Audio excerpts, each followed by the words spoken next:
모든 교양은 남 얘기죠. 안 물어봐도 알려주는 남 얘기. 아날람 29회 방송 2부 시작하겠습니다. 복부 디란과 함께 왔습니다. 그렇습니다. 복부 디란. 복부 백만도 아니고 복부 디란 밥 딜런. 어떤 음악가인가를 먼저 2부에서 이야기하고요. 3부에서는 문학가 밥 딜런을 저희가 얘기해보는 시간을 갖도록 하고요. 일단 이 사람 뮤지션이니까요. 자, 이 양반이 노벨 문학상을 수상했죠. SNS에서 전 세계 SNS에서 불만을 표출하는 문학가들이 있었어요. 네.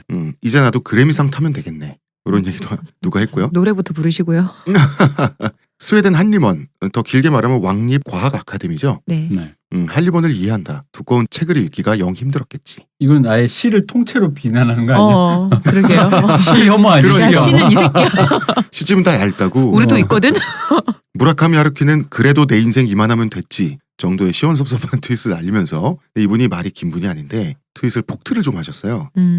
좀 서운했나 봐. 그리고 이제 고은 시인님께서는 아무 말씀도 안 하시고. 난 피곤할 것 같아요. 왜 그랬냐면 이번에 그 노벨상 수상자 리스트를 그 예비 그 네네. 후보 그 뭐라고 하지? 베팅 사이트? 네. 1위가 하루키였거든요. 네. 배당이. 그리고 2위가 뭐 했고 이제 내가 알기로 밥 딜런이 10위권에 조금 위에 고은 시인보다도 밑이었어요. 9위인가? 그러니까 이제 내가 봤을 때 하루키 자, 선생님 청취자 여러분, 이거는 베팅 사이트마다 다릅니다. 근데 어쨌든 뭐 베팅 사이트가 그랬대요. 네.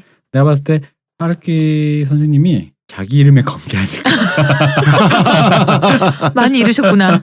뭐 이런 아하. 느낌이. 아, 저는 그런데, 고은 선생님도 그렇고 하루키도 그렇고 매해년마다 피곤할 것 같아요. 이게 바로 희망 고문 아니야? 이게 희망 고문이야. 해마다. 그리고 나는 그래 됐다 해도 주변에서 가만히 안 놔두잖아요. 우리 옛날에 희망 고문 얘기했었잖아요. 다자이 오사무. 그러니까 아쿠타카와. 이게 왜냐면 예를 들어 내가 노벨 문학상 1도 관심 없다 그래도 옆에서 이러면은 이 사람이 안 그럴 수가 아니 없어. 기사 맨날 죽치고 와서 맨날 기사 쓰고 선생님 신경 어떠세요? 뭐 이번 타면 어떠실 것 같아요? 뭐 이런 얘기 계속하면 그러니까. 그리고 세계인들도 고은이 이번엔 봤나? 무라카미 하루키가 이번엔 봤나? 지금 수년째 이래 오고 있었는데 매년 너무 피곤할 것 같아 진짜. 갑자기 밥 딜런 뜬금포가 터졌죠. 네. 진짜 뜬금포다 보니까 자, 이 뜬금포 얘기를 뜬금없이 하겠습니다. 하기 전에 우린 먼저 광고 듣고 오겠습니다. 아로니아진, 당신은 누구죠? 뉴 아로니아진이 출시되었으니 먹는 자마다 피로회복과 심찬 하루를 얻으리로다. 정말 먹는 족족 몸에 좋은 건가요? 어찌하여 마음에 의심이 일어나느냐. 먹거라. 그리하여 건강이 너와 함께할지어다. 내가 약은 음침한 골짜기로 지날지라도 항산화 효과가 나와 함께 하심이라. 아멘. 국내 최고 합리화, 최다 판매, 평산네이처 뉴 아로니아진. 노벨 문학상은 결코 작품상이 아니죠. 인물상입니다. 이게 많이 착각이 일어나는 이유가 노벨 과학 분야상들은 성과를 연구 성과를 딱 찍어서 수상을 하는데 경작상도 그렇고요. 노벨 문학상은 인물상이에요. 지금까지의 문학적 공로를 인정하는. 그래서 왜 어떤 분이 딱 이렇게 타면은 그 책이 또 막 나오잖아요. 출판된 게. 그러면은 노벨 문학상 그 수상작이라고 말이 나오잖아요. 네. 이거 자체가 틀린 말이잖아요. 틀린 노벨 문학상 말이에요. 수상자의 작품인 거지. 그렇죠. 그 작품을 탄 건 아니거든. 그러니까 이제 그의 문학성과 문학 세계 전반 그리고 네. 그 문학 세계 단순히 문학 세계 자체만의 그거가 아니라 그 문학 세계를 통해서 세계에서 어떤 기여를 위상, 하였나 또. 그 위상까지도 고려를 해가지고 네. 주는 거죠. 왜냐하면 너무 잘 썼는데 아무도 몰라. 근데 한리먼이 우연히 현미경으로 발견했어. 방구석에 썼는데 최고야. 안 줘요. 근데 저서가 100권 있어. 심지어 100권이 더 다 좋아. 이런 거는 이제 안 된다는 거 잘. 맞아요. 그리고 왜냐하면 정치적 의미가 사실 있죠. 지금까지 좀 있어 왔어요. 그리고 또 정치적인 의미도 있고 이게 또 세계적인 상이 돼버리다 보니까 대륙 간 안배가 좀 있어요. 이거는 본인들이 의도하지 않으려고도 어쩔 수가 없을 거야. 월드컵 개최지랑 월드컵 개최지처럼. 비슷한 거예요. 비슷한 네. 거죠. 의외로 소설가만 받진 않았죠. 시인은 물론 철학자도 받았고요. 수필가도 받았어요. 작년에는 루포 작가였잖아요. 네. 심지어 윈스턴 처칠도 받았죠. 이 사람 정치인인데 가수가 수상한 것은 올해가 처음이고요. 보통은 글에서나 글 바깥에서나 좀 시대 추동적인 체제 반항적인 활동을 그것도 아니면 진보적인 활동을 펼쳐온 사람들이 많이 받았고 이런 경우도 있어요. 살려주려고 급히 주는 경우도 있어요. 오르한 파묵 같은 경우는 터키 정부가 너 이 자식 죽었어 하고 있으니까 네. 선제적으로 노벨상을 수여함으로써 그치. 수여함으로써 좀 생명 연장을 시켜주는 그런 경우도 있고요. 난 이거 하면 재밌었던 게 나는 왜 옛날 이거 아마 기억하시는 분들 많아요. 세계사라는 출판사에서 주로 프랑스 문학 소설들이 많이 번역됐었는데 이제 김화영 선생님이라고 주로 불문학 교수님이세요. 네. 근데 김화영 선생님이 번역하시는 불문학이 좀 글이 좋아요. 그래가지고 그분이 쓰신 거를 이렇게 되게 찾아서 많이 읽다 보면 이제 내가 좋아하는 소설가 파트릭 모디아노였는데 이런 게 있어요. 프랑스 그쪽 소설 좋아했던 네. 사람들은 르클레지오가 예술적인 뭔가가 있는데 좀 난해해. 근데 파트릭 모디아노는 좀 더 대중적인 거 느낌이야. 근데 왠지 젠체하는 네. 그런 뭔가 20대 그런 약간 진짜 허세가 좀 있을 때 젠체할 때 함부로 파트릭 모디아노 좋아한다기보단 르클레지오. 근데 책을 깼을 때 르클레지오 책을. 근데 몇 년 전 르클레지오가 탔어요. 네. 그래서 다들 그 생각을 한 거야. 나랑 비슷한 연배 사람들이 그래 파트릭 모디아노를 주기엔 좀 그럴 수 있나. 근데 사실 파트릭 모디아노 되게 훌륭한 문학가인데도 불구하고 그런 어떤 왜 있어 보이는 그런 난해한 네, 어떤 예술성이 굉장히 있는 그런 거다 보니까 근데 이제 그러니까 어떤 사람이 문학적으로 훌륭한 것과 그 사람의 책을 읽는 게 훌륭해 보이는 건 다르기 때문에 그럼요. 네. 예를 들어서 삼총사나 김용의 무협지는 알렉산드리 듀마의 삼총사나 네. 보통 자기 침대맡에 있고요. 그래서 그죠. 대학교 캠퍼스에 그 손에 들려 있는 것은 이제 락강에. 그러니까. 근데 내 마음속 최애는 너지만. 르클레지오가 탔을 때 아까 대륙가 남배가 네. 있었다 그랬잖아. 그러다 보니까 아 이제 프랑스의 파트릭 모디아노는 못하겠구나 했는데 그걸 어떻게 줬어. 재작년인가 네, 탔어요. 그래서 나는 좋았지. 이제 마음껏 얘기할 수 있어. 얘기할 수도 있고 왜냐면 이분 책 중에 절판된 게 좀 있어요. 다시 그래가지고 나오는 다시 좀 나왔으면 네, 좋겠다 네. 했는데 근데 웬걸 알라딘 중고 서점이 이렇게 좋을 줄이야. 절판 구하기도 전에 옛날 걸 찾았네 내가. 그렇지. 그래가지고 이제 좋아해서 이런 경험이 있습니다. 이 노벨 문학상에 대한 알라딘 기억이. 중고서점은 사랑입니다. 네. 정말 사랑입니다. 자, 처음 이제 밥 딜런이 가수로서 받아가지고 말이 많죠. 그리고 이제 밥 딜런 이런 사람이다 이런 기사도 있지만 또 분노의 기사가 전세계마다 쏟았는데 또 3일 전에 조선일보에서는 할리먼 노벨상 네. 수상을 결정하는 할리먼을 또 엄청나게 비판하기도 하고 막 그랬는데요. 아 그래요? 아니 근데 나는 그건 궁금해. 할리먼이 무슨 세계 정부의 무슨 공신력 기관은 아니고 그러니까 그렇죠. 자기가 상을 주겠다는데 그걸 아니, 왜 비판을 해? 내 돈 주고 내가 주겠다는데. 맞아요. 그게 너무 큰 상이라서 그래요. 상징성 때문에 그런데 네. 근데 그 상징성이 그러니까 이제 교통정리부터 우리나라가 좀 하자는 너무 거지. 집착하는 것 같아. 외국도 그래요. 외국도 그래요. 이게 그래요? 100년이 넘은 상이기 때문에 어. 자 먼저 교통정리부터 방금 그 대표님 말씀하신 거 스웨덴 국민의 세금으로 운영되는 스웨덴 국가기관이 한국인이나 일본인이나 포함해서 세계의 문학 독자들의 분노 내지는 놀람을 책임질 의무는 없죠. 그럼 그렇지. 진짜 내 돈 주고 내가 주겠다는데 뭐. 그러니까 내 생각인데. 그 양반들 맘이라고. 그렇죠. 네. 아무튼 우리 언론의 풍경이 재밌습니다. 이제 그 밥 딜런이 노벨상을 탔으니까 그 이유를 지금 분석을 해야 되잖아요. 준비가 안 됐을 거 아니야. 아니 하루키나 본 선생님이 뭐 그거 준비하고 있었을 건데 갑자기 딜런이니까. 사실 한국과 일본은 저 인간만은 안 돼 서로 이러고 있었단 말이야. 우리가 각자, 먼저. 각자 분단해서. 이게 하루키 탔으면 뭐 저 뭐 언론에서 임진왜란 뭐 이렇게 표현하는 건가요? 근데 그래. 맞아. 나 궁금한 게 일본은 이미 노벨상 수상자 있잖아. 많죠. 있는데 이번에도 텀이 있잖아요. 그렇지. 가와바타 야스나리도 있고 텀이 있잖아요. 지금 세대 사람들이 아니잖아요. 그렇긴 하죠. 한 세대 전도 아니야 심지어 그 사람들은. 근데 문학상이 그렇다 보면 지금 과학 쪽은 정말 많이 타고 있는데. 이건 또 다른 거기 때문에. 그래서 언론사들이 붙잡은 테마가 진정성. 진짜. 진정성도 나왔습니다. 진정성 또 나왔습니다. 진정성. 우리 방송의 테마입니다. 이거 진정성. 이런 거죠. 밥 딜런이 한때 반짝 그랬었죠. 반전과 인간성 회복을 부르짖었는데 네. 아직도 세계는 그의 목소리가 유효하다는 사실을 스웨덴 할리먼이 알아모시지 않았겠는가. 이게 나 이제 이런 말 하면 안 되는데 너무 운동권스러운 해석이야. 그래서 왜 신문 제목들이 막 이래요. 네. 한국 사회에 던지는 고언. 그렇지. 뭐 헬조선에게 던지는 메시지. 한마디로 딜런은 평화 반전 인권 평등을 노래했다는 식인 거죠. 네. 여기서 예를 드리는 게 예를 찾아보니까 별로 안 나와. 그래서 꼭 걸리는 게 블로잉 인 더 윈드. 네. 네. 이걸로 뭐. How many men? 목소리 너무 비슷하다. 내가 이제 나이가 드니까 비슷해졌어. 자, 그런데 여러분 문학성이라는 것은 저항과 진보를 아무리 부르짖어도 그 내용이 그치. 예를 들어서 글발이 구리면 구린 거예요. 에로 소설인데도 글빨 살면 문학성 있는 거지. 그렇죠. 인간의 1차원적인 탐욕을 그려도 잘 쓰면 잘 쓴 거예요. 네. 그러니까 문학성과 정치적 진정성은 별개예요. 그렇지. 사실은. 그럼 사실 만약에 이런 식이면 진정성 이러면 노벨 평화상 줘야지. 그렇지. 노벨 문학상을 줄 게 아니지. 그렇지 않아요? 자, 그래서 함돈균이라는 그 문화평론 하시는 교수님은 이런 말씀하셨어요. 세월호 같은 현실이 인간의 지옥이라는 걸 모르는 사람들. 지금 이 사회에서 벌어지는 여러 일들이 인간으로서 너무나 수치스러워 한마디 입을 벌린 사람들조차 리스트에 올리는 유치하고 못난 몰입애들. 노벨상을 오매불망하지만 관료는 되었지만 시민과 인간이 되지는 못한 그들은 밥 딜런과 이 수상의 의미를 죽었다 깨어나도 이해하지 못할 것이다. 그러니까 이게 너무 과대망상. 그러니까 그 말 자체는 틀린 건 아니에요. 그리고 무슨 말씀하신 건지도 알겠는데 너무 멀리 가셨다. 그러니까 밥 딜런을 너무 수령님으로 만들었어. 너무 우상으로 만들었어. 잠깐만요. 네. 아버지한테 저 여보세요?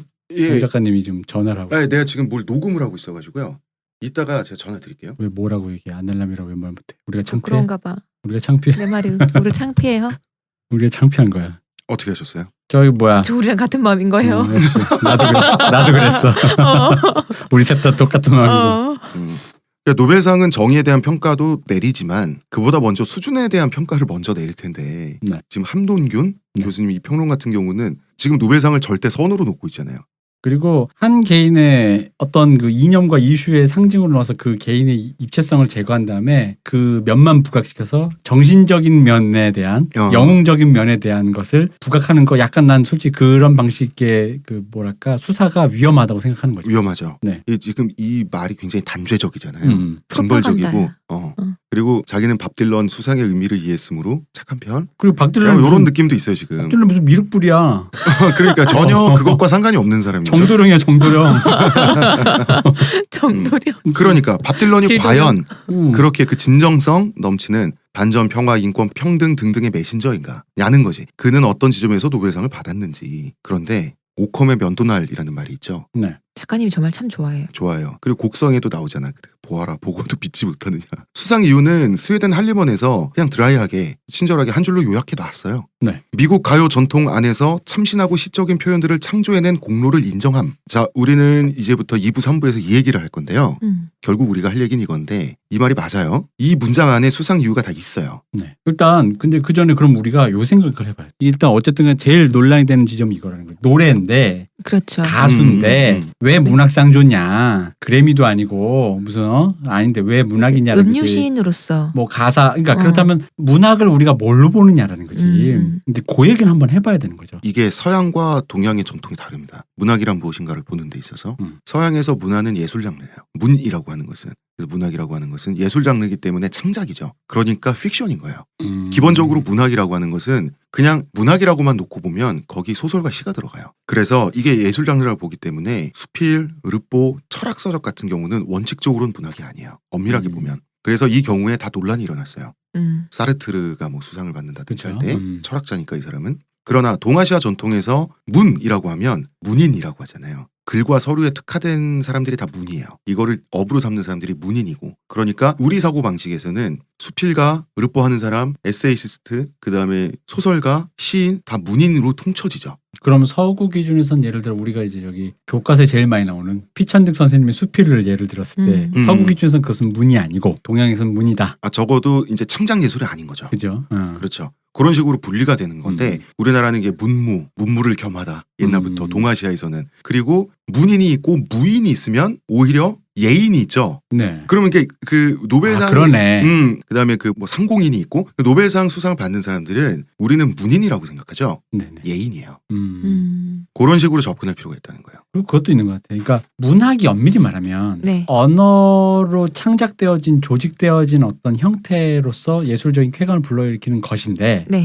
이게 문학이 엄밀히 말하면 지금 그러니까 매체성, 그러니까 미디어성이 별로 없잖아요. 예를 들면 이제 영화로 치면 딱 있잖아. 그냥 이렇게 어떤 물성으로 이렇게 촬영되어진 네, 영상물이 무엇이 있고 그림으로 치면 그림이라는 게 있고 네. 조각은 조각이 어떤 물성이라는 게 있고 매체성이라는 게 있다는 거지. 그러면 이제 굳이 현대 기준에서 문학을 매체성을 따져보자면 출판되어진 어떤 것 정도로밖에 사실 주장하기가 애매하잖아요. 그렇죠. 그러니까 그랬을 때 광의의 문학, 문의, 언어로 조직되어 버린 것. 근데 그 중에서 어떤 예술적 성취를 느낄 수 있는 것을 확장해 보다 보면 그리고 게다가 우리가 그 문학의 전통 안에서 만약에 문학사를 배운다 그러면 이런 식의 음유시인이라고 말할 수 있는 노래라든가 가요 속에서 자기의 시적 예술성을 했다는 건 역사로 배우잖아요. 네. 그러니까 그걸 어디까지로 보편적으로 이 범위를 넓혀 주느냐는 논란의 여지는 있겠지만 논란의 여지가 있죠. 예, 있지만 이게 불가능한 건 아니다. 불가능하진 않아요. 그죠? 그쵸. 그러나 논란의 여지는 있기 때문에 스웨덴 할리먼에서 네. 굳이 밥 딜런의 노래에 대해서 귀를 위한 시 라고 굳이 또 이런 표현을 만들어서 썼어요. 네. 시로 봐줬으면 좋겠다 이거지.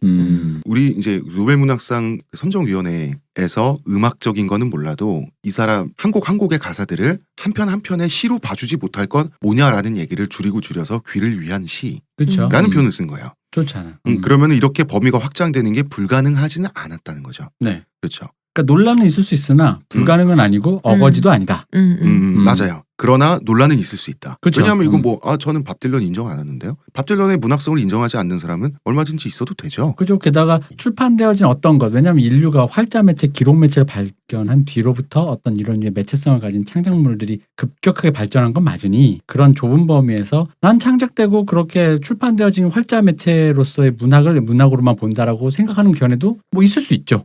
그리고 이제 있을 고려시대 8만 대장경을 다 파가지고 우리나라 승려들이 네. 우리 이제 안치를 해놨다 이 말이에요. 이거는 퍼블리시가 아니죠. 그렇죠. 이거는 보관하죠. 음. 그죠? 그런데 내놓는 게 사실 퍼블리시란 말이에요. 그러면은 앨범도 퍼블리시 출판으로 볼 수 있다는 거죠. 진짜 퍼블리시라고 네. 표현한단 말이에요. 네네. 자, 이 얘기를 먼저 했고 그러면은 분명히 미국이라는 단어가 들어왔어요. 네. 선정이후에 미국산 대중문화라는 것에 대해서 네. 그렇죠? 결국은 세계에서 전방위적으로 소비되는 미국 대중문화의 질을 높였으므로 세계적으로 기여한 바가 있다라는 건데 자, 그러면 왜 하필 미국산 대중문화냐라는 거죠. 세계에서 전방위적으로 소비가 되기 때문에 대표님? 근데 생각해보면 여러분 이 생각을 해보셔야 돼요. 우리가 소비하고 있는 모든 문화가 엄밀히 말하면 그 근원이 미국 문화예요. 미제 대중문화예요. 그러니까 좀 더 광의로 넓히자면 영미권인데 만약에 음악으로만 치셨을 때 미국산 대중, 예를 들어 영화도 엄밀히 말하면 미국 거잖아. 그렇죠. 뭐 멜레스가 만들고 리메리 형제가 뭐 하고 했지만 기본적으로 이게 흥업으로서 그 전 세계적인 파급력을 가지는 어떤 형식이 것으로서. 만들어진 것은 그렇죠. 미국이잖아요. 미국이죠. 그리고 우리가 알게 모르게 지금 듣고 있는 4분의 4박자의 저희 그런 팝송, 케이팝이라고 하는 것도 그 원류는 미국산 대중문화고 근데 이제 물론 영미권과 뭐 구대륙과 뭐 서구의 뭐 이 긴장관계 이런 얘기를 하시는데 그러니까 그 원류가 뭐냐는 거지. 예를 들어 비틀즈와 롤링스톤즈가 영국에서 브리티시 인베이전이라는 걸 했을 때도 그들이 모방했던 건 미국 문화였다고. 미국의 흑인 문화를 그대로 따라한 영국 청년들이었다는 거예요. 그래서 그게 역수입이 됐을 때 미국 사람들은 정작 그거에 대해서 별로 재밌게 안 보다가 딴 나라에 있는 딴 나라 애들이 그걸 하니까 신기한 거야. 그러니까 예를 들어 뭐 우리로 치면 케이팝 우습게 보다가 딴 나라 사람들이 다 케이팝 하면서 막 백인 애들도 춤추고 하니까 우리도 희한하잖아요. 좀 희한하게 보잖아요. 우리도 이제 다시 보게 되는 다시 거죠. 보게 되죠. 그러니까 정말 한자로 괄목상대라고 하는 거죠. 그런 의미의 구대륙과 신대륙의 긴장 관계 속에서 나왔지만 결국 그 본류는 미국 문화다. 왜 미국 문화냐? 미국이 이민자의 나라니까. 전 세계 모든 트래디셔널함이 그 안으로 빨려 들어갔다가 이종 교배돼서 자기들끼리 막 섞여서 나왔던 거예요. 그렇기 때문에 그게 솔직히 인정하기 싫어도 우리가 소비하고 있는 대중문화의 거의 근간이 미국 문화. 그러니까 그걸 무슨 얘기냐? 미국산 대중문화라는 건 세계 문화라는 거예요. 그러니까 전 세계에 청바지 안 입는 사람 없잖아요. 네, 그 얘기인 거예요. 근데 뭐 이제 그걸 갈래쳐가지고 아주 섬세하게 이건 영국 거고 이건 네덜란드 거고 이게 아니라 거대한 긴장 관계, 신대륙과 구대륙의 관계. 근데 그 근원은 신대륙이 제공했다라고 이렇게 생각을 하시면 된다는 거예요. 자, 그럼 바로 그 미국 문화에 네. 대단한 기여를 했다는 평을 지금 받게 된 밥 딜런은 1941년생이에요. 나이 좀 많이 드셨습니다. 많이 드셨습니다. 네. 미네소타주에서 출생을 했고요. 부모님은 러시아계 유대인이에요. 근데 이분 코 보면 딱 유태인. 그 바브라 스트라이젠드랑 같은 코잖아. 그 유태코라 그러는데 네. 그거. 그렇긴 한데 유태인은 의외로 민족 공동체는 아니고요. 네. 원칙적으로는 종교 공동체죠. 그래서 흑인 유태인도 있고요. 아시아인 유태인도 있고 뭐 그런 건데 어쨌든 러시아계 유태인이라서 그런가요? 유태인답게 원래 미네소타 동네에서 아버지가 하던 일이 가구와 가전제품 같은 것을 당시에 비쌌을 거 아니에요? 당연히 그렇죠. 지금보다. 이것을 노동계층에게 파는 거예요. 저는 전담구 하셨을 줄 알았더니 유대인이라 그래서. 아니 이제 그 월부 같은 걸로 파는 거예요. 아. 뭐 20개월 할부 네. 뭐 이런 걸로. 있으면 좋죠, 가전제품. 동네에서 그럼 하이마트를 하셨다? 근데 이때쯤 되면은 이제 경제가 미국에서 2차 대전 후에 성장하고 뭐 그러면서 돈 쓸 곳이 없으니까 우리나라도 옛날에 집집마다 전축이 있었던 것처럼 오디오 시스템이 있었던 네. 것처럼 사람들이 우리도 돈을 좀 더 모아야 되긴 하지만 우리도 하나쯤 갖다 놓을까 할 때 이 러시아계 유태인 아버지가 등장을 해서 지금 지르시죠. 이런 거죠. 그러면은 노동자들이 아직 좀 이렇게 가랑이가 찢어지는 거죠. 뱁새가. 이런 걸 그러면 해놓으면 할부로. 그러면 외상이 발생하죠. 이 외상값을 뜯어내는데 귀저였다고 그럽니다. 이것이 이 외상값을 받아내는 것, 요게 직업이었던 거예요. 역시 추심원. 그렇지. 할부 추심원이었던 거지. 이렇게 해서 또 인종적 편견이 또 강화됩니다. 그러니까요. 그러니까 집은 잘 살았겠어요? 못 살았겠어요? 잘 살았겠지. 잘 살죠. 원래 밥 딜런의 본명은 로버트 지머맨입니다. 네. 근데 이제 우리는 그냥 밥 딜런이라고. 이게 뭐 썰이 있어요. 딜런 토마스의 이름을 따서 뭐 지었다는 썰도 있고 네. 또 다른 걸 따서 뭐 했다는 썰도 있고. 그리고 이분은 본명 따로 예명 따로 있는 게 아니고요. 아예 밥 딜런으로 개명했어요. 네. 활동하면서부터. 그러니까 밥 딜런입니다. 이분은 아버지의 이런 직업을 싫어했대요. 아니 그렇겠지. 막 떳떳하진 않잖아요. 음. 근데 아버지가 누구 눈물 빼서 갖고 온 돈이니까. 근데 이제 여기서 우리는 이 사람의 그 우리 방송에서 쭉 얘기하게 될 이 네. 사람의 기본 성정이랄까요? 그 한 단면을 볼 수 있는 거예요. 그러니까 보통 아빠가 돈 많이 벌어서 그럼 예를 들어 우리를 치면 나 오렌지족 살면 되잖아. 좋잖아.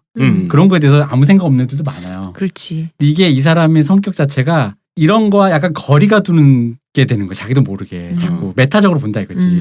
그래서 자기 기만이 잘 안 되고 어씨 이거 좀 뭔가 이상한데라는 시선이 이 사람의 기본적인 성정인 여기에 거예요. 이제 이런 것도 들어. 만약에 아버지가 가난했다면 이 양반이 음악하기 더 어려웠겠지. 어렵지. 그런데 분명히 아버지를 싫어한다는 건 단지 아빠 미워가 아니라 부당하게 벌어들인 이 사람이 생각하기에 돈으로 나도 악기도 연주할 수 있고 그럼요. 하게 되는 일이 자기가 생각하는 부조리 있죠. 근데 거긴 또 안락하거든. 그런 자기의 비겁함 이런 거가 다 지긋지긋해지는 어떤 요런 시니컬한 을 가진 사람이라는 그렇죠. 거죠. 보통 이제 그런 이런 거리두기를 갖게 되면 보통 목격하게 되거나 포커스를 맞추는 데가 바로 그 지점이죠. 이상한 부조리 있잖아. 네. 그럼에도 불구하고 나 이거 좋아라는 거지. 그럼에도 불구하고 기타는 사야 돼. 그럼. 아빠 돈으로 음악 하고 싶으니까. 그렇지. 그럼 자기도 떳떳하고 자랑스럽진 않잖아. 요런 심리들. 고교 때부터 밴드를 조직했다고 했는데 네네. 평은 그리 안 좋았던 것 같아요. 왜냐면 이분이 뭐 기타리스트로서 무슨 동년배 그 에릭 크랩튼처럼 막 기타를 막 후리는 사람도 아니고 그런 실력자도 아니고 노래가 노래도 뭐 4옥타브 5옥타브 올라가는 네, 뭐킹 같은 그런 뭐 것도 아니고 그 프레디 머큐리처럼 노래를 부르는 사람도 아니고 네. 당연히 안 좋지 않겠어요? 목소리도 되게 뭐 미성도 아니잖아요. 젊은 사실. 내가 아까 흉내낸 그 목소리 나이 들어서 네, 드디어 딱이에요. 득음한 내 목소리가 이분의 20대 목소리라. 진짜. 그리고 이제 고등학생 때 난해하게 했겠지. 음. 자기 하고 싶은 거 다 하고 싶었으니까. 그지. 그래서 미네소타 주립대에 입학을 하는데요. 뭐 그냥저냥 잘 간 거죠. 그냥 뭐 주립대라고 하는 것은 중산층 백인 자녀가 아버지가 돈 좀 있고 뭐 전형적인 코스 아니겠어요? 취미 활동도 뭐 밴드를 조직했다고 하니까 고교실을 뻑적지근하게 하고 그렇죠. 공부도 뭐 아주 잘하는 것도 아주 못하는 것도 아니니 딱 주립대 정도 들어가는 자기 동네 이런 건데 공부를 똑바로 안 하고 중퇴했죠. 네. 음악 하고 싶다 그래서 중퇴를 한 후 뉴욕으로 상경을 하게 됩니다. 이게 문제입니다. 뉴욕 LA 캘리포니아로 가면 히피가 되고요. 뉴욕으로 가면은 힙스터가 돼요? 힙스터가 됩니다. 이게 코스거든. 대표님 시니컬한 힙스터를 힙스터. 여기서 지금 이 방송에서 네. 힙스터를 어떤 사람이라고 우리는 생각하고 힙스터는- 힙스터라는 말을 쓰면 됩니까? 힙스터는 일단 구분짓기를 하는 사람이라고 생각하시면 된다. 아. 남과 내가 다름으로써 나의 존재를 확인하는 사람들. 그런데 그 코어가 멋이죠. 그렇죠. 멋진 간지나는 나와 그렇지 못한 다른 사람들. 근데 이제 이게 그 구분짓기를 위해서 뭐 지적 허세를 동원하기도 하고 어떤 트렌디한 무슨 유행하는 어떤 패션 아이템이나 그런 그 모든 것이죠. 그리고 과묵해지기도 하고. 그렇죠. 때로는 그러니까 모든 것이죠. 멋이라고 통칭될 수 있는 것이 지적인 허세가 될 수도 있고 패션이 될 수도 있는데 그 모든 걸 동원해서 남과 내가 다름을 구분지으려고 하는 거. 그래서 내가 하고 있는 것이 만약에 다른 사람이 쫓아왔다? 그럼 그는 그걸 버리고 다른 걸로 또 다른 구분짓기를 시도하는 사람들인 거죠. 그렇죠. 알겠습니다. 음악적 사부를 뉴욕에서 찾아 헤매던 중 좋은 소식을 듣게 됩니다. 우디 거슬이라고 하는 아주 유명한 네. 이 사람 포크 가수인가요? 컨트리 가수인가요? 그걸 하려면 이제 잠깐만 우디 거슬리는 이제 미국의 그 가요의 아버지 정도 되는 건데 포크랑 컨트리는 이제 뭐가 되는 사실 포크라고 하면 자 그러면 잠깐 삼촌포릇에서 이 사람 그 밥 딜런이 포크 가수라고 하니까 네. 포크가 뭐고 컨트리가 뭔지를 좀 말씀을 드릴게요. 그러니까 포크는 엄밀히 말하면 일단 포크랑 모던 포크가 있는데 우리가 알고 있는 그 통기타 치고 뭐 양현식 하던 거 네. 있잖아요. 그리고 밥 딜런 했다는 그 포크는 모던 포크예요. 왜냐하면 통칭 포크라고 하는 건 흔히 말하는 트레디셔널 송 민요예요. 민요. 민요. 근데 아니 이제 포크라는 말 자체가 민속이잖아요. 그러니까 그래서 민요인데 이제 미국이잖아요. 그럼 이제 수많은 민요가 있을 거 아니에요. 무슨 동구권에서 온 애들이 부르는 민요, 흑인들이 부르는 민요, 그렇죠, 그렇죠. 아일랜드계 켈틱한 민요, 네. 막 많을 거 아니에요. 이제 그 수많은 민요들이 섞였을 거 아니에요. 노동자들이 섞이면서 네, 네. 뭐 쟤들 멜로디에 우리 거 불러보기도 하고 했을 거예요. 근데 포크라는 게 어쨌든 민요고 굉장히 단순한 구성체잖아요. 어떤 뭐 음악적 화성적 뭐 이론이 체계가 들어서 막 복잡하게 그게 안 된다면. 우리 그러니까 거 미국민요 뭐 이런 거 있잖아요. 우리 뭐 아리랑 이거 같은 그런 거. 그렇지. 아리랑 같은 거 생각하시면 돼요. 근데 이제 이거를 어쨌든 즐겁게 하다 보면 그들에게 가장 흔한 악기로 구현되겠죠. 그것이 뭐겠어? 뭐 기타나 하모니카나 벤조 같은 거. 아니면 조금 배운 애들은 뭐 유럽에서 갖고 온 바이올린 같은 거겠지. 네. 그런 식의 이제 서구 악기가 안에서 이제 그것이 조금 더 개량된 거죠. 그게 이제 모던 포크의 시작인 거죠. 그러니까 음악 형태는 단순해요. 근데 이제 그러다 보니까 뭐가 있냐면 음악 이론적으로는 크게 뭐 별게 없고 단순히 이제 그 영가적인 측면에서 그 어떤 가사라든가 영가요? 예. 뭐 영가 그러니까 이게 보통 힘들 때 부르거나 가스펠이라든가 그런 류의 것들 그러니까 보통 민요라든가 모든 것들이 다 그런 삶의 어떤 구석과 다 있잖아요. 우리나라의 옛날에 노동용의 의미도 있고 노동의 의미도 뭐 어디 뭐 구판 가서 부를 수도 있고 그런 류의 삶에 다 맞닿아 있는 각 나라 사람들 어떤 문화적 전통에 있는 네. 노래들 그런 의미 속에서 가사들이 뭐가 있을 거 아니에요. 이제 가면 언제 오나라든가 화문은 11홍이요. 그런 게 굉장히 중요해지는 그래서- 음악이 된 거죠. 그렇죠. 근데 이제 생각해 보시면 이게 어쨌든 그러니까 일반 기층민 중에 대중의 삶을 다루는 얘기다 보니까 네. 당연히 모던 포크가 되면서 이게 좀 정립되고 어쨌든 되면은 붐이 일고 많이 사람들이 많이 부르는 대중가요화가 되면 집권층, 기득권층, 보수층은 긴장할 수밖에 없어요. 왜? 현실의 삶을 다루잖아. 당연하죠. 이건 당연했어. 이건 내가 의식을 가지지 않아도 그래요. 내가 의식을 가지지 않고 그냥 아무런 정치적인 의식이 없어도 그냥 그런 식의 어떤 기층민 중의 삶을 다뤄요. 네. 그러니까 왜 사람이 한마디 두 마디만 해도 그 사람이 어떤 사람인지가 냄새가 나잖아요. 그죠. 저희 친구기도 한 홍대 그 블루스 뮤지션 시없는 수박 김대중 씨가 부르는 300에 30이라는 노래가 있는데 이게 그 얘기다. 300에 30, 300에 30으로 망원동에 갔더니 어딘데 갔더니 다 벙커고 반지하고 뭐 이런 거밖에 없더라. 근데 내용은 그거밖에 없어요. 근데 그게 현대 한국 사회의 어떤 젊은이들이 그 주거 문화를 굉장히 꼬집는 얘기인데 그러다 보니까 이게 보수층에서 싫어하죠. 그리고 이런 모던 포크의 붐이 60년대 청년 문화랑 맞닥뜨려지면서 이제 그 청년 문화의 어떤 저항의 상징 같은 게 될 수밖에 없었던 거죠. 필연적으로. 그러면 그건 이해가 됐는데요. 네. 알겠습니다. 포크는 그런 것이고 네. 그렇다면 컨트리는 포크가 어떻게 분리되는 거죠? 이제 컨트리는 이제 포크가 이제 방금 말씀드린 포크가 기본 베이스라고 그랬잖아요. 예. 이제 거기에 이제 백인들이 주류로 돼 있는 이제 그 박자들이 포크를 기본으로 시골 쪽 시골이 아니고 대도시도 있고 그러니까 꼭 웨스턴 시골이라기보다는 스윙이라든가 홍키통크라든가 둔따둔따 하여튼 그런 류의 그런 각자 각 나라의 민요라든가 전통적인 리듬들이 발전하면서 그 포크 바탕에서 발전됐다가 주로 그러니까 남부 쪽 백인들에게 주류에게 소비되어지는 백인 중심의 음악으로 발전된 거예요. 근데 그렇다고 해서 이게 백인은 컨트리고 흑인은 블루스다 주로 이러는데 그렇지는 않아요. 블루스도 처음엔 포크였어요. 아까 했지만 네네. 단지 그것이 주 소비층이 백인이다지 백인의 음악이다는 아니에요. 그러니까 그 음악도 그렇고 장르라는 게 그렇잖아요. 천하통일이 형식으로 한번 됐다가 그렇죠. 또 쪼개지고 그럼요. 네, 뭐 이런 과정들인 거지. 거기서 이제 특정한 어떤 비트 4분의 4박자 공짝공짝 뭐 이런 비트와 함께 압박해 놓고 뭐 그런 비트에 뭐 바이올린 놓고 걔들 전통악기 트레디셔널 악기도 놓고 그러면서 이렇게 서부나 개척시대 느낌 나면서 네. 그런 거 하는데 컨트리도 그 안에서 분화가 계속 일어나요.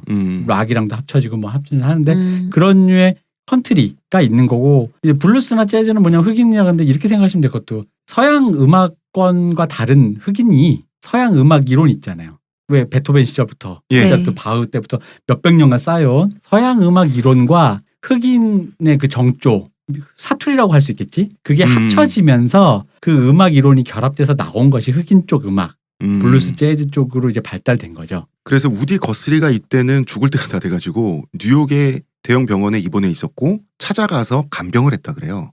이 사람 정신병원에도 들어가고 좀 많이 힘들었습니다. 네. 아니 그래서 간병을 하면서 이것저것 가르쳐달라고 하면서 음악을 좀 배웠던 모양이에요. 이때 수준이 좀 높아졌던 것 같습니다. 우디 거스리가 아틀란이. 그 가요의 아버지이자 이 사람이 민요 채집가였어요. 그러니까 자기가 이제 하는 음악의 정통성과 그걸 알기 위해서 왜 무슨 우리나라에 있었죠. 무슨 소리를 찾아서 이런 거 있잖아요. 우리의 소리를 맞아. 그거 하시던 분이었어요. 그래서 각 나라의 어떤 전통 진짜 오리지널 포크를 채집을 하고 그랬던 거죠. 그러면 그 맥락을 알겠네요. 원래 This Land is Your Land라고 하는 이 사람의 가장 유명한 곡이 있잖아요. 네. 미국의 뭐죠. 네.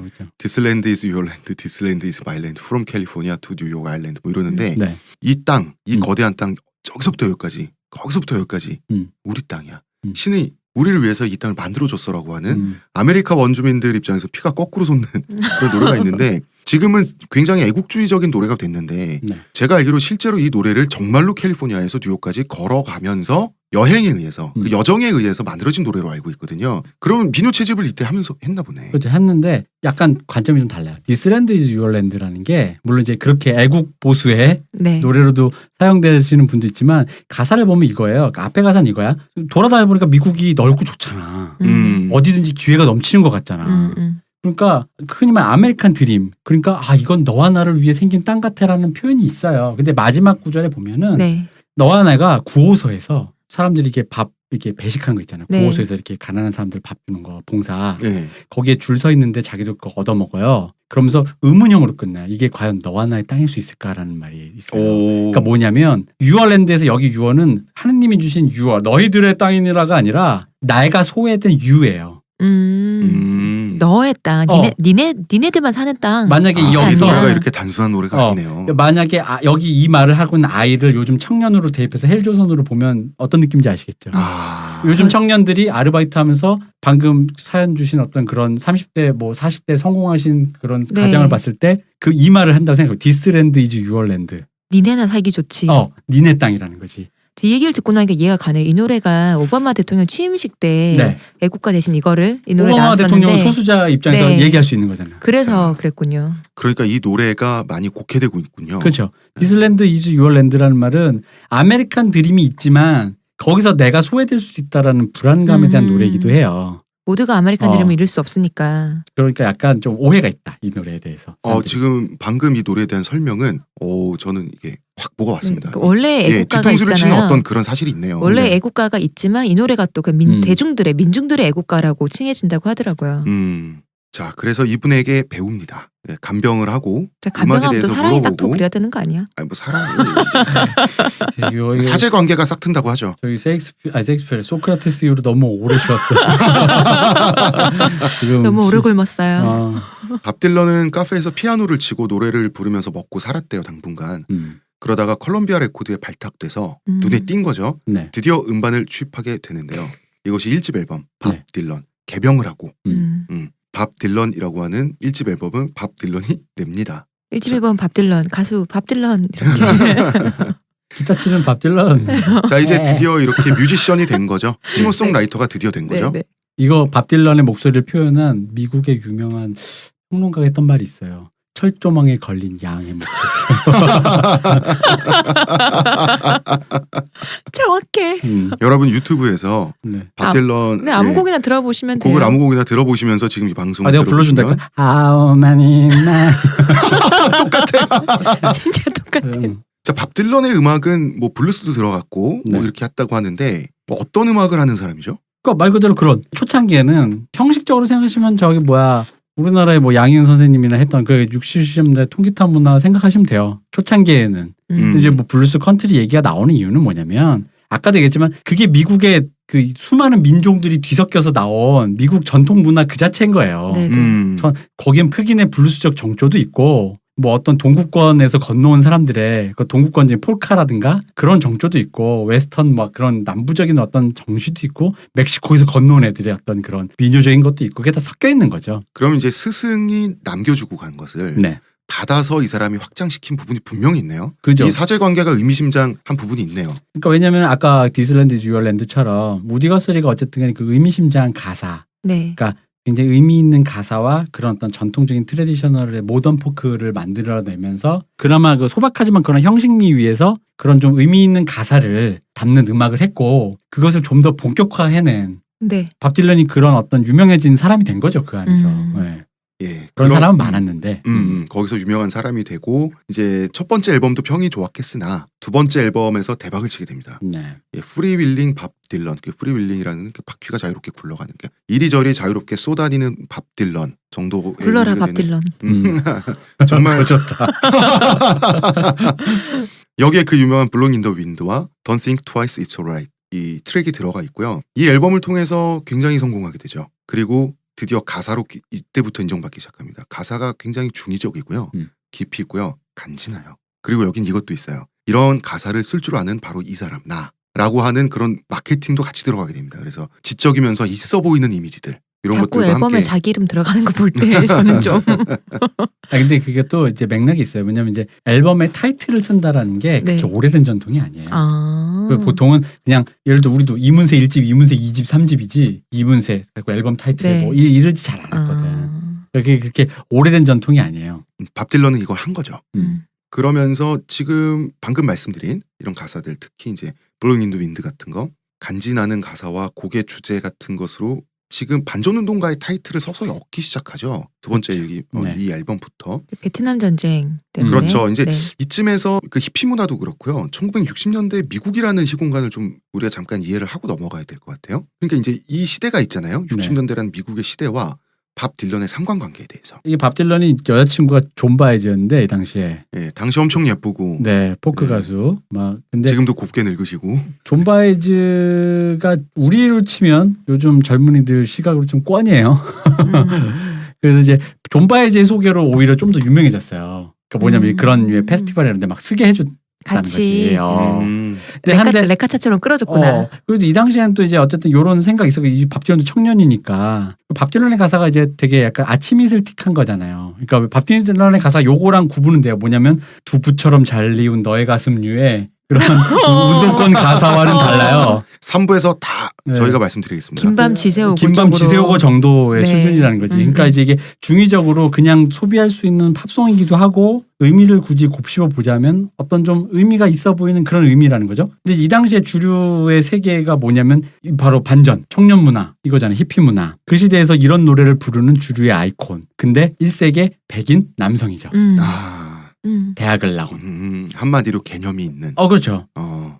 거기다가 이게 왜 또 그랬냐면은 이게 사실 말하면 이런 것도 좀 있어요. 이건 저의 개인적인 생각인데 딴 데서 이제 미국 쪽에서 이런 생각 한다는 걸 들은 게 있는데 네. 이게 미국도 의외로 자기네 나라 문화를 되게 막 이렇게 보호하고 그럴 것 같지만 안 그랬거든요. 주로 재발견했어요. 주로 영국 애들이 뭘 하면 우리 걸? 우리 우리 게 그렇게 좋았어? 저기서 이러면서. 근데 거기에서 자기네 땅에서 나온 되게 주류의 그 아이콘 남자.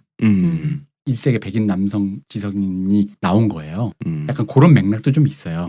그리고 막 미남은 아니지만 매끈하게 느낌 있게 생겼으면서도 생겼어요. 느낌 있게 생겼잖아요. 근데 이 사람이. 젊을 때는 그거 미남으로 쳐줬지. 하긴. 요 시대. 근데 아까 자꾸 백인 남성 얘기하니까 그 목소리가 심슨에서 아버지 심슨이랑 목소리가 너무 비슷한 것 같아. 에이프람 심슨이랑 목소리가 비슷해. 그런 느낌이 좀 있는 거죠. 그런데 정작 밥 딜런은 네. 자기가 저항의 상징이 되는 것에 환멸을 느꼈다 그러거든요. 아까 우리가 거기서 이제 나온 얘기죠.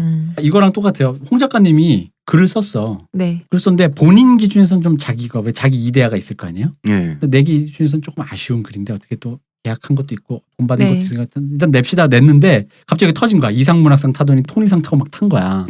그러면 이제 사람들이 막 홍 작가 좀 셀럽 돼가지고 막 JTBC에 막 나가고 막 그럴 거 아니에요? 예. 막 TVN 나가고. 근데 옆에 막 뭐 여배우 앉아 있고. 근데 거기서 자기 기만이 되는 사람이 있어요. 처음엔 내가 이 정도 내가 좀 아쉬운데라고 냈는데 사람들이 환호하니까 그런 건 또 아니었나 보네. 이건 역시 나야? 역시 내가 한 게 맞았나 보네가 되는 사람이 있고 예. 내가 생각하기엔 아까 좀 이상했잖아요. 내가 생각에 좀 이거 좀 더 다듬어야 되는데 했는데 좀 사람들이 열광하면 갑자기 그 사람들과도 유리되는 거야. 얘들 왜 이래? 그렇죠. 그러니까 밥 딜런 같은 경우는 이렇게. 나는 그런 사람이 아닌데요. 좀 이런 거죠. 그죠. 왜냐면 내가 불완전하게 생각하는 걸 이 사람들이 열광하면 열광하는 사람들도 불완전한 이상한 사람을 보게 되는 사람들도 있다는 거지.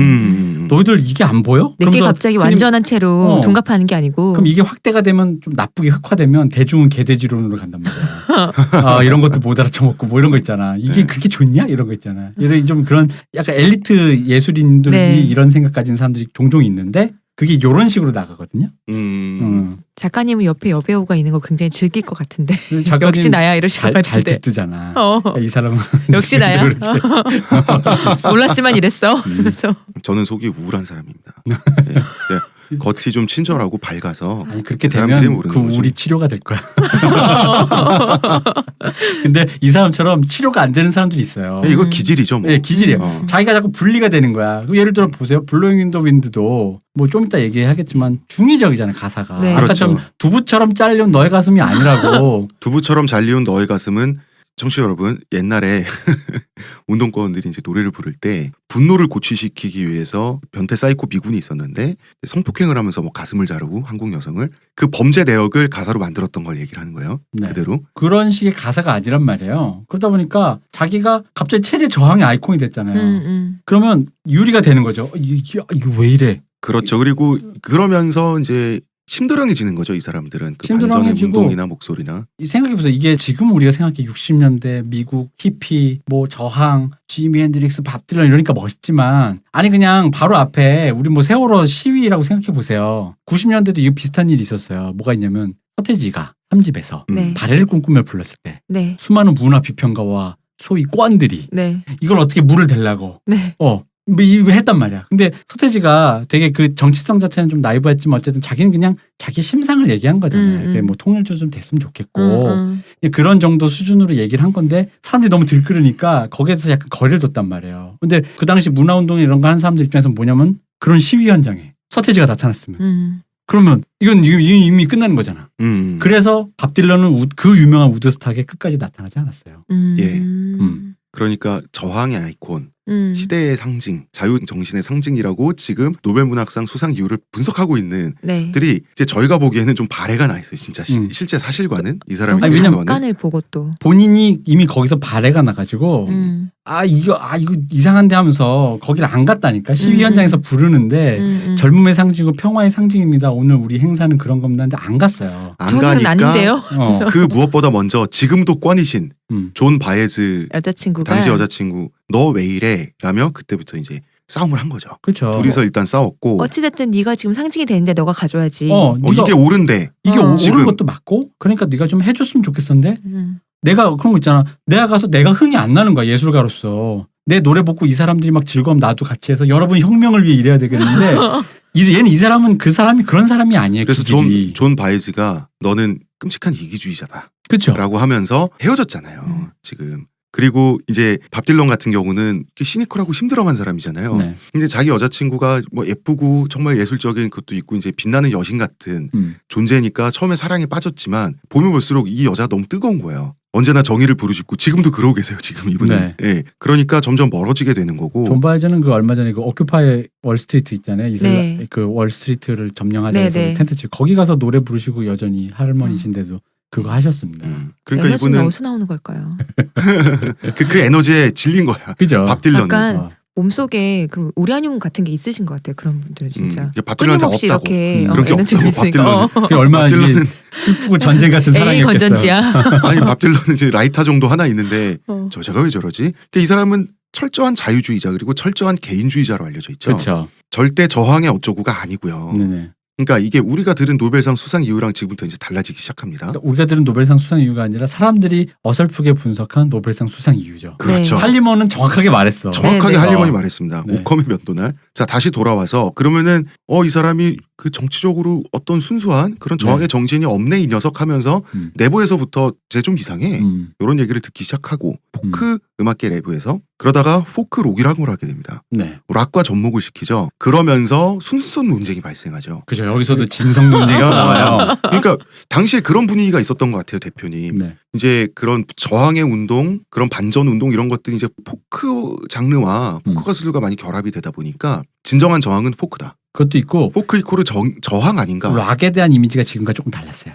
어떤 이미지였어요? 이 미국 시민들이 생각했던 애초에 락의 이미지가 약간 양아치 음악이었어요. 왜 엘비스 프레슬리. 네. 생각하시면 알잖아요. 그러니까 정치성이 없고 놀자판이야 이거 막 다리 흔들면서 포마드 발라가며 막 그런 그리고 이제 그것들이 흑인들도 막 이렇게 막 춤추면서 막 되게 락큰롤 자체가 네. 어떤 섹스를 상징하는 거잖아요. 그런 류의 어떤 놀자판 문화인데 이게 정치성을 가지고 뭐가 진정성 뭐 자꾸 이런 생각하시는 분들이 보기에 왜 홍대 클럽 문화 타락의 그 소동과 고모라잖아. 재밌는 거는 옛날에 존 바에즈도 이 남자가 지금 타락하고 있다. 이렇게 봐서 이제 지금 헤어진 거란 말이야. 그러니까 지금 진정성 지금 니들이 이럴 때냐 할 때 갑자기 지금도 열심히 정의와 진보를 포크로 부르짖어야 되는데 그러신 분들이 홍대 만약 새벽에 금요일 밤에 가서 거기 보면 여기 소돔과 고모 여기 이제 인류는 망했잖아요. 지금 이거 보면 그거랑 똑같은 거예요. 그러니까 그 당시 락큰롤이 그랬는데 문제는 이 락큰롤의 그 한계를 누가 재발견하게 해주냐? 그게 비틀즈입니다. 그 바로 맞아요. 예. 영국산 영국 애들이 수입해서 근데 영국 애들은 정작 미국 애들은 거들떠도 안 보는 흑인 애들 흉내를 낸 거예요. 근데 흉내를 하는데 왜 안 되잖아. 그렇죠. 똑같이 안 되는데 안 되다 보니까 안 되는 걸 하다 보면 왜 자기만의 뭐가 쪼가 나오잖아요. 안 된 걸로 이제 그게 되는 거죠. 안 되는 차원에서 왜 자기만의 쪼가 나오잖아. 내 거가 되는. 안 되긴 안 됐는데 안 된 영역 내에서는 아주 잘 그게 성취가 또 된 이제 거. 또 새로운 그렇죠. 거잖아. 그래서 롤링스톤즈의 믹 제거 같은 네. 보컬도 처음엔 그게 다 흑인 흉내내는 보컬이었던 거예요. 이런 거 있잖아. 근데 이 사람들이 그 흔히 말하는 브리티시 인베이전이라 그래요. 영국 출신 가수들이 미국 차트에서 흥하는 거야. 그러니까 뭐 롤링스톤즈라든가 더후라든가 비틀즈. 근데 여기서 보니까 이 당시 사람들은 막 엘비스류의 락큰롤만 생각하다가 이 락을 보니까 밥 딜런이 가능성을 본 거죠. 이 사람은 예술가니까. 그러니까 이 사람이 지금 말씀하신 시기가 대표님 말씀하신 시기가 지금 밥 딜런이 슬럼프 상태잖아요. 네. 나는 저항도 싫고 포크도 더 이상 지겹고 현자 타임 왔다는 거죠. 현자 타임 왔고 존 바이즈하고는 헤어졌고 포크로 내가 하고 싶은 음악 하려니까 자꾸 욕 먹고. 아 그리고 이 음악이 단순하다 그랬잖아. 그러니까 이 음악으로 해가지고 형식적으로 뭐가 없는 거. 그래봤자 기타로 코드 한 서너 개 잡고 이렇게 심한 짓는 거라는 거지. 그 좀 자기가 뭔가 더 다른 뭔가 새로운 걸 해보고 싶다. 더 외연을 확장하고 싶었던 거죠. 그럴 때 비틀즈가 등장을 한 거고요. 그래서 그 락을 본 거죠. 일렉 기타 이거 뭐야? 그리고 비틀즈도 밥 딜런을 발견하고 서로가 서로에게 굉장히 많은 영향을 받았다 그러고. 그래서 영국 사람들이 왜 우리 그리고 그러면서 밥 딜런이 비틀즈한테 대마초를 가르쳐줬다고. 네, 뭐 그런 우리 저번 시간에도 왜 소니 리스턴 때문에 무하마드 알리가 영국 가서 영국 사람들이 의외로 환대받았다 그러잖아요. 그것처럼 그 우리가 다 미국 사람으로 흔히 알고 있지만 잘 보세요. 에릭 클랩튼 영국 사람이에요. 제프 영국 사람이에요. 비틀즈 영국 사람이에요. 심지어 지미 앤드릭스도 미국 사람인데 활동과 거의 재발견은 거의 영국이었어요. 엄밀히 말하면. 그러니까 솔직히 말하면 미국 본토에 이런 뮤지션이 없어. 배용준은 일본에서 알아봐주고 장나라는 중국에서 알아봐주고 그런 거예요. 상징적인 사람이 없는 거야. 엘비스 이후에 백인 남성이. 어쨌든 간에 백인 주류가 소비를 해줘야 그게 주류로 올라오는 거니까. 이 당시엔 한계가 있는 거니까. 근데 거기서 이제 이 사람이 드디어 백인 주류 중에서 어떤 생각 있는 사람이 예술가가 나오게 된 거예요. 드디어. 사실 그 맥락이 좀 커요. 스타가 되기는 사실 1세계 백인 남성이란 거 유리하고. 유리하죠. 그런데 1세계 백인 남성이면서 개념이 좀 잡혀 있어 보였던 사람이 이제 포크도 저항도 지겨워라고 했을 때 비트즈를 만났고. 그래서 명곡이죠. 라이크 롤링스톤. 네. 구르는 돌 같은 너라고 저는 번역을 했는데요. 이 노래가 지금은 엄청난 명곡으로 남아있지만 이 노래를 처음 공연할 때는 물건이 날라오고 욕이 날라오고 그랬다 그러더라고요. 예, 그 뉴포트 포크 페스티벌에서 자기가 이제 밴드를 동원하고 일렉 기타를 들고 있는 거야. 근데 통기타에 땡땡땡 이래 그냥 지진진지 하니까 사실 지금 기준으로는 그것도 내 기준에서 이제 요즘 락이 하도 그러니까 그렇게 어쿠스틱한 소리인데 그냥 사람들한테 이게 굉장했던 거죠. 일렉 쇼크. 포크와 저항의 순수성이 훼손되고 있다라는 거죠. 왜냐면 진짜 시조를 읊는 데 가가지고 지금 그 힙합하고 있는 거예요. 지금 거의 그 정도 충격인가. 그거는 손가락질하면서 지금 그 행동은 밥 딜런 나름대로의 저항이잖아요. 저항이죠. 네. 저항권, 운동권에 대한 저항이잖아요. 매기는 거지. 그러니까 이게 사실 이때는 그런 약간의 그 젊을 때니까 아까 얘기했던 대중의 개돼지론도 약간 있는 거지. 너희들 도대체 뭐 하는 거야라는 근데 이게 젊은 예술가가 할 수 있는 치기어리기도 하지만 세계화의 불화잖아요. 세계화의 불화인데 자 너네들 지금 뭐 하고 있는 거야? 라고 지금 일어나서 이걸 해야지라고 말하는 그 운동권들에 대해서 너네는 지금 뭐 하고 있는 거라고 하는 거잖아요. 그죠. 네. 이게 굉장히 중의적이고 이 사람이 모든 하는 행동 생각이 많은 사람이라는 걸 알 수가 있어요. 그리고 순수성에 대한 지금 넌 뭐 하는 거에 대한 돌을 던지는 거죠. 뭐가 순수한데? 뭐가 순수한데 거지. 왜냐면 아까 얘기한 포크 자체가 순수하지가 않다니까. 각 나라의 모든 민족의 그게 다 뒤섞였어 이미. 그래서 이게 원류도 찾기가 힘들어. 티가 나면 굳이 티가 나면 흑인이 하는 거가 약간 좀 더 독보적이다 정도지 그렇지 않고선 별 차이가 없어요. 예. 그래서 이때 앨범을 반항심인지 뭔지 세 개를 트릴로지로 쏟아냅니다. 이 시기에. 이게 이제 포크와 록이 결합되고요. 블루스의 정조도 들어간 명반 트릴로지죠. Bring It All Back Home. 이 사람이 이제 막 뭔가 창작력이 막 터져 나올 된 거죠. 이제 막. Bring It All Back Home 이 앨범으로 쌍욕 먹기 시작하고요. Highway 61 Revisited 진짜 명반이죠. 네. 이게 지금 이 사람의 시그니처 중에 하나고 또 이제 트릴로지 마지막이 블론드 온 블론드라는 앨범을 냈는데요. 이게 락 음악계 최초의 더블 앨범입니다. 앨범 2장으로 나오는 그런. 그렇죠. 옛날에 신해철 씨가 생전에 잘 하시던. 그러니까 사실은 앨범 4장 분량을 지금 쏟아낸 거거든요. 2회에 걸쳐서. 이 앨범 첫 트랙이 비 오는 날의 여인이라고 할 수 있는 Rainy Day Woman인데 제가 들어봤어요. 아스트랄합니다. 이게 가사가 잘못 들으면 1차적 표피로만 만약에 가사를 잘못 훑으면 네. 미소진이 그 자체예요. 미소진이 그 자체야. 아니, 음악도 뭔가 어떻게 설명해야 돼? 좀 설명해 주세요. 어떤 맥락으로 이런 곡이 나온 겁니까? 아니 뭐 이제 락, 그 당시 락, 사이키델릭, 블루스 이게 막 터져 나올 때니까 그런 모든 정조들이 그냥 다 섞여 있는 거죠. 그러니까 다 섞어놨잖아요. 이게 음악이 하나의 곡이라기보단 실험 예술을 해놨잖아요. 그러니까 실험, 좋게 말하면 실험 예술이고 그냥 꿍땅꿍땅꿍땅 하면서 나쁘게 말하면 그냥 해보고 싶은 거 다 해본 거야. 남하는 거 다 해본 거지. 그러니까 꿍땅꿍땅 하면서 중얼중얼하다가 음악이 시작돼서 끝나요. 네. 근데 내가 뭘 들었지? 근데 지금 시대가 이게 지금 60년대다 보니까 사람들에겐 이런 반응인 거죠. 얘가 지금 뭐 하는 짓이지? 예, 이런 것들. 이 가사가 재밌는 게요. 네. 가사를 보면 이런 거예요. Rainy Day Woman이잖아요. 뭐냐면 이 화자가 여성에게 지칭을 하면서 아마 사람들이 널 취하게 할 거야. 그러니까 뭐 딴짓하게 하려고 네. 널 취하게 할 거야. 근데 아마 나도 취하겠지. 근데 마지막에 근데 나도 어쩔 수 없어 취해야 돼라는 이런 식의 내용인데 요게 사실 잘 들으면 박 딜런 마음이에요. 뭐냐면 내가 아까 얘기했잖아. 홍 작가가 토니상 타고 막 하니까 사람들이 취하게 한다니까? 당신을 취하게 해요. 그래서 내가 무슨 뭐라도 된 것 마냥 무슨 대단한 사람 된 것 마냥 당신을 취하게 하는 거야. 근데 내가 또 그게 싫은데도 내가 이 앨범을 만들고 내가 뭘 하려면 취해야 돼. 미쳐야 돼. 근데 안 할 수가 없어. 근데 그럼 나를 경계해야지 않아. 근데 그런 자기가 어쩔 수 없이 나도 싫지만 해야 된다. 그리고 이 세계, 이 쇼비니스 세계의 이 비정함 네. 그런 얘기에 대한 얘기거든요. 또 본인은 쇼비니스 잘 하잖아. 잘하지. 밥 딜런은 센스가 있어가지고. 그러니까 이 사람이 힙스터의 왕인데 이 사람은 왕이기 때문에 힙스터가 아니에요. 왜냐하면 이 사람은 그냥 자기가 걸어가면 그 자체가 구분짓기가 되니까 힙스터가 아니지. 힙스터의 왕은 힙스터가 아니다. 힙스터의 왕이 그렇죠. 힙스터가 아니지. 힙스터는 뭔가를 추종하는 사람인데. 얘는 이미 내가 여기 서 있으면 그 자체로 거기가 구분이 돼버리니까 그 구분짓기를 하려는 사람은 아니에요. 힙스터들을 팔로워로 갖고 있는. 그렇죠. 힙스터의 왕이죠. 네. 뭐 참고로 이분이 유행시킨 게 많아요. 유행시킨 거 뭐 있습니까? 일단 그 쿨한 락스타의 태도 있잖아요. 네. 뭐 이렇게 말을 좀 아끼면서 뭐 잘 모르겠습니다 이런 거 있잖아요. 밥 딜런이 만든 거예요. 그 선글라스를 끼면서 뭐 이렇게 뭔가 뭐 말할 듯 말 듯 하면서 안 말하는 그런 뭐 애매모호한 그런 쿨시크 네. 밥 딜런이 만든 겁니다. 그 옛날 라디오스타에서 박종훈 씨가 연기하는 그 캐릭터가 했던 그런 거. 그리고 또 뭐 말하려 그러면 굳이 말을 아끼면서 잠적해버리는 거. 그거 밥 딜런이 잠적하는 거. 그런 거 밥 딜런이 다 못된 물을 들으셨구만. 나쁜 건 다 만들었구만. 그렇죠. 자, 그래서 이렇게 이 새 앨범 중요한 지금 인생의 시기잖아요. 이 새 앨범을 내면서 저항과 포크로부터 분리돼서 그냥 밥 딜런 개인이 되는 거잖아요. 그죠. 이것 때문에 아직까지도 이분을 비판하시는 분들이 있더라고요. 그러니까 이거가 변절자다라고 해서 아니 그 우리나라의 한대수 선생님 그 이분도 밥 딜런의 영향 받은 분이잖아요. 뭐 포크를 하시니까요. 예, 그런데 밥 딜런에 대해서 비판적인 걸로 알고 있는데요. 그러니까 포크를 하시고 그쪽 순수와 뭔가 이게 어떤 진정성 그런 쪽으로 좀 더 관심이 많으신 분들이면 밥 딜런 이런 행보는 열받을 수밖에 없어요. 이게 왜 그러냐면 밥 딜런의 행보가 왜 열받냐면은 단지 지가 하기 싫다는데 그게 왜 열받을 것까지 있냐. 그럼 여러분 이 생각을 하시면 돼요. 이런 거 있어요. 진정성을 가지지 않고 지하고 싶은 대로 해요. 그랬는데. 그래서 변절자란 소리까지 들어요. 그게 무슨 얘기냐면 이쪽 씬에 왔어 이 사람이. 네. 예. 근데 이 사람이 잘하다 보니까 이쪽 씬에 끝물을 다 빨아먹어 이 사람이. 모든 영광과 혜택을 다 누려. 그리고 이 사람이 또 이게 다 했으니까 자기는 딴 거 나는 딴 거 아닌데? 가. 그럼 책임이라도 지던가.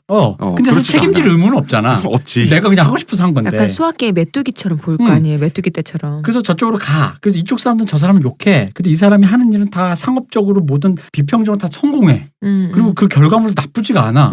예를 들어 변절해서 절로 갔는데 망하고 심지어 저쪽 유행도 사람들한테 그 사람을 따라가죠. 저 사람도 욕 먹어야 돼. 뭐라 어설프게 해보다 너 안 되지 이런 소리 듣는 게 아니라 그쪽 가서도 잘하는 거야. 그러면 이게 이쪽 진영에 있는 사람들 열받잖아요. 짜증나죠. 그리고 외부에서 보기에도 이 사람이 뭔가 저쪽 한우물만 파는 어떤 진정성이 있어 배는 사람들에 비해서 뭔가 이 사람이 좀 뭔가 그런 느낌이 들잖아요.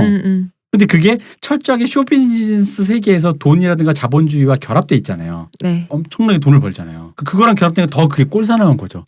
돈 같은 거 안 보고 내가 그냥 독야청청하리라도 아니야. 근데 이 사람은 왕후장상현 씨라서 하는 것만 성공해. 근데 이 사람 잘못은 아니야. 근데 그렇죠. 그게 미국식 자본주의와 결합되다 보니까 하는 대로 돈 벌어. 그렇죠. 칭송을 받아. 그러면서 모든 그 장르의 그런 진영과 신의 물을 다 이렇게 그들 기준에선 훼손하고 다녀. 그럼 열받죠. 화가 나죠. 이걸 이런 식으로 비판하는 게 뭐가 있냐면 뭐 이제 왜 저 사람 뭔가 자기 유리한 고집만 점하려고 점에서 하고 있는데 막상 나오는 퀄리티가 너무 높아서 욕을 할 수 없어라고 하는 이런 부류의 사람들. 뭐 우리로 치면 우리나라에서 이제 음악계 김윤아 씨 같은 분들에게 하는 비판들. 음악계 포퓰리즘, 대중과 맞아. 영합한, 사업가 영합한. 근데 그 퀄리티가 너무 좋기 때문에 욕을 못하는. 우리나라에선 주로 그건 여혐이랑도 약간 섞여 있는데 네. 김윤아 씨에 대한 비평이라든가 일본에서는 사실 여기에 그 방금 노벨상을 경쟁하신 하루키.